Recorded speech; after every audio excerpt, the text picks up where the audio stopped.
Hello mga moms, ipapakita ko lang sa inyo yung gagawin ko o ginagawa ko tuwing gabi. Ito lang naman yung routine ko kada gabi. Ngayon nga, umalis sila. Pupunta daw silang festival. Ako, okay lang naman. Kaya yan, magtatapon muna tayo ng basura para dire-diretso yung gawain. Mamap ko yung hagdan kasi puro buhangin. Hindi ko alam kung bakit, kung saan ang galing tong buhangin na to. Hindi ko na sana ito pupunasan kasi bukas naman ng umaga naglilinisin ko na rin naman to eh. Kaso kitang kita yung dumi. Magasgas ba? Kaya yan, imap ko ng lahat.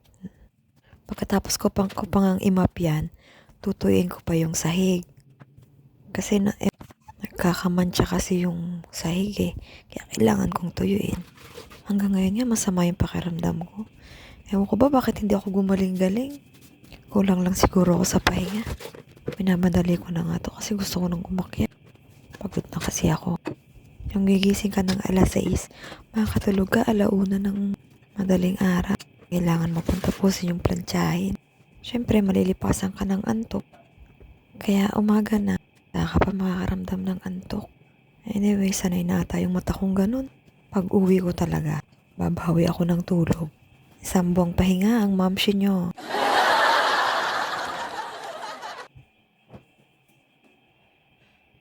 Kakapagod. Pero okay lang.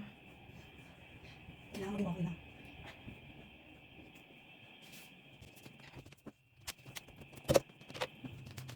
Dito naman tayo sa kusina. Linisin lang natin to ng bahagya. Tapos after nito, akyat na ako. Kasi lilinisin ko pa yung kwarto. 3 kwarto. After nun, pagpapahinga muna. Saka na ako mamamalansya. Tinatamad na ako eh.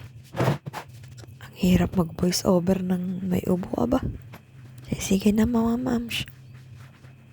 Kayo magpahinga na. Magpahinga na tayo. At bukas ay panibago na namang araw. Panibago na namang trabaho. Basta laban lang para sa pamilya. Night!